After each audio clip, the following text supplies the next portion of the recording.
Bismillahirrahmanirrahim. Assalamualaikum warahmatullahi wabarakatuh.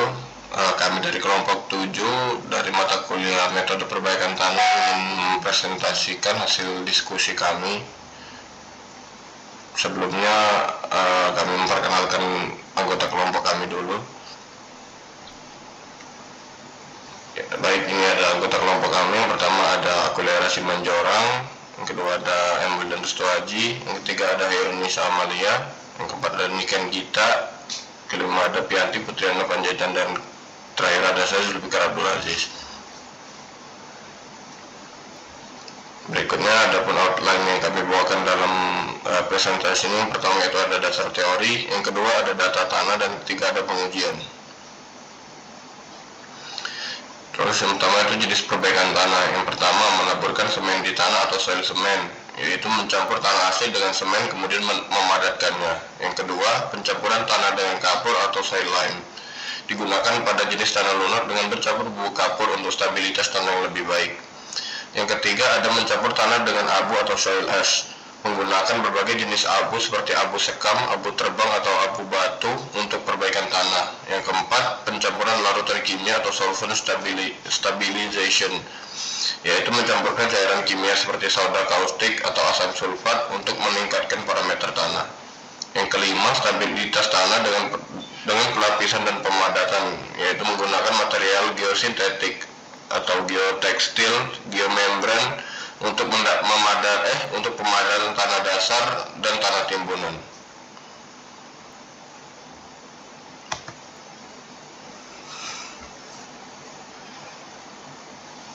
Dalam merasa sebuah struktur bangunan yang aman dan nyaman tidak akan lepas dari kekuatan fondasi yang ada di dalam tanah. Karena itulah kekuatan tanah yang berada di bawah bangunan adalah aspek yang sangat penting sebelum mendirikan bangunan. Jika tanah dasar mengalami keruntuhan, maka struktur tersebut tentunya juga akan mengalami keruntuhan yang berpotensi memakan jiwa dan kerugian material. Kekuatan tanah yang dimaksud adalah koefisien tanah atau strength direktif. Tanah merupakan daya tanah yang bekerja ke satuan luas massa tanah untuk menahan keruntuhan atau kegagalan sepanjang bidang runtuh dalam massa tanah tersebut. Pengujian direktif. Tujuan dari pengujian direktif ini adalah untuk mengetahui nilai kohesi dan subduction pada suatu tanah. Hal ini sangat berguna untuk merencanakan treatment terhadap tanah yang tepat untuk mendukungnya perencanaan konstruksi di atasnya. Selanjutnya, terdapat hasil data pengujian. Dari data di samping dapat dilakukan pengolahan data untuk mencari elevasi tanah atau C, dan sudut geser T dengan mencari tegangan normal dan tegangan geser. Terlebih dahulu menggunakan pasangan berikut. Gaya geser diam dikali elevasi dibagi luas. Di situ dapat dilihat contoh-contoh datanya. Kemudian dari geser ada dari beban 5 kilo, 10 kilo, dan 15 kilo. Untuk contoh perhitungannya, utama di situ tulis mencari luas ring benda uji pada beban 10 kilo. Kita ambil contohnya 31,157 cm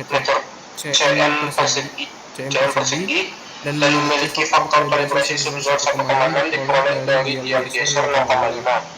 Gaya geser atau OF-nya itu sama dengan kalibrasi dikali dia geser, di mana angkanya 0,1 dikali 0,5 didapatkan nanti 0,325 kN. Lalu selanjutnya dicari tegangan geser atau tahunya sama dengan gaya geser dibagi luas penatang, di mana tadi kita mendapatkan besaran gaya geser itu sebesar 0,305 kN. Lalu dibagi dengan luas penambang yang sudah ada tadi itu 31,157 sama dengan dihasilkan 0,00988 kN per cm persegi. Sehingga besar tegangan geser pada waktu 10 second pada pembukaan 5 kilo adalah 0,0097898 per cm persegi. Dengan menggunakan pembuatan 10 kilo tersebut, maka didapatkan perhitungan tegangan sebagai berikut, di mana tegangan sama dengan T1 per 60, di mana T1 merupakan waktu yaitu 10 second dibagi 60. dilakukan kecil 0,1667, maka besar tegangan adalah 0,1667 dengan menggunakan paparan 10 kilo dan persamaan 5.1, maka didapatkan perhitungan sebagai berikut tegangan gesernya. Tegangan geser sama dengan N dibagi 2/4, di mana N itu adalah beban yang digunakan yaitu 10 kilo dibagi 2/4-nya yaitu 31,157 cm persegi didapatkan 0,32 kg per cm persegi. Lalu di sini ada gaya geser yang didapatkan itu setelah mendapatkan hasil tersebut. Selanjutnya kita lakukan pencarian nilai tegangan geser maksimum di setiap beban dan tegangan normalnya pada tabel di samping berikutnya.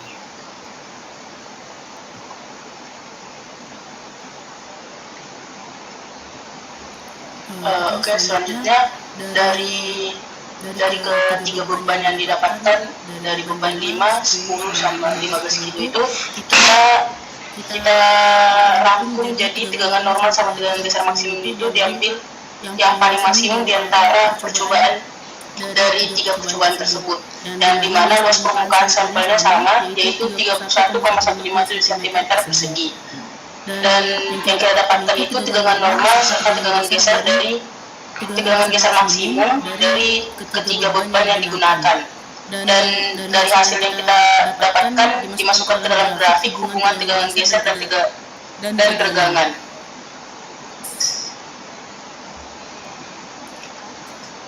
Sehingga nilai yang kita dapatkan tadi dimasukkan juga ke grafik uji geser langsung yang kita dapatkan. Berdasarkan grafik tersebut kita dapatkan nilai Y sama dengan 0,549X ditambah 1,1747, di mana gamma sama dengan C ditambah theta tan pi. Gamma sama dengan 1,1747 ditambah 0,549 theta, di mana nilai kohesi tanah Andistrat yang didapatkan setelah diuji yaitu sebesar 1,1747 kg per cm persegi.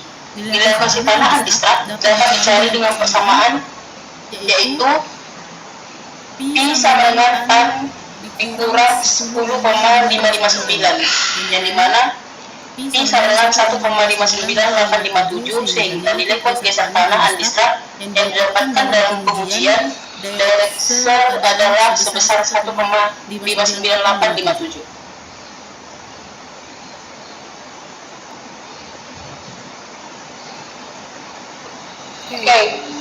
Selanjutnya itu berdasarkan grafik uji geser langsung dapat diketahui bahwa hasil dari hubungan tegangan geser maksimum dan tegangan normal diperoleh persamaan regresi Y sama dengan 0,559X plus 1,1747. Nah, persamaan ini didapatkan dengan membuatkan hasil perhitungan tegangan geser maksimum dan tegangan normal pada Excel. Dari persamaan Y sama dengan 0,559X plus 1,1747 tadi dapat diketahui bahwa nilai kohesi adalah 1,1747 dan besar sudut geser tanah dengan menggunakan persamaan rumus 5.3 tadi adalah sebesar 1,59857.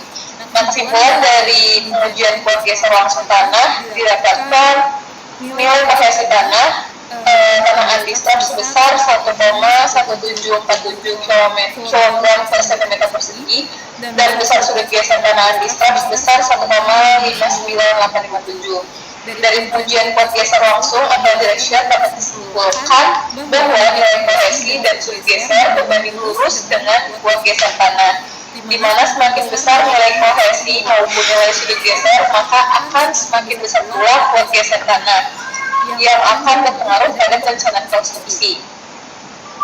Nah, berikutnya itu adalah konsolidasi. Konsolidasi tanah itu adalah suatu metode pembangunan yang merupakan salah satu kebijakan pengaturan penguasaan tanah, penyesuaian penggunaan tanah dengan rencana tata guna tanah atau tata ruang dan pengadaan tanah untuk kepentingan pembangunan serta kualitas lingkungan hidup atau pemeliharaan sumber daya alam. Next. Konsolidasi ada indeks pemanfaatan hubungan dengan beberapa besaran konsolidasi atau penurunan yang akan terjadi. Nah, dengan indeks pemanfaatan atau kemiringan dari bagian lurus grafik dalam P-aksen untuk dua titik yang terletak pada bagian lurus grafik, nilai CC dapat dinyatakan dalam persamaan satu berikut. CC sama dengan delta E dibagi log P2 aksen kurang log P1 aksen, sedangkan E1 dikurang E1 dibagi log P2 aksen dibagi P1 aksen, dan keterangan CC adalah indeks pemanfaatan, delta E adalah selisih point ratio pada bagian linear kurva, dan P1 aksen P2 aksen tekanan yang berkaitan dengan E1 dan E2. Next. Kemudian variasi kelebihan tekanan air pori dalam lapisan lempung dapat didapati dengan mengamati distribusi tekanan air pori ala massa, linear atau lempung, dan nilai hubungan U dan TV dalam kondisi tekanan air pori awal yang dianggap besar di seluruh lapisannya. Kemudian ini adalah tabel hubungan derajat konsolidasi dengan faktor waktu. Dan ini merupakan contoh dari penelitian yang memakai dasar dari penelitian dengan Abu Badas dan penelitian bahwa abu ampas tebu memenuhi persyaratan sebagai stabilisator karena bersifat pozolan. Next. Baik, sekian presentasi dari kelompok kami. Kurang lebihnya mohon maaf. Assalamualaikum warahmatullahi wabarakatuh.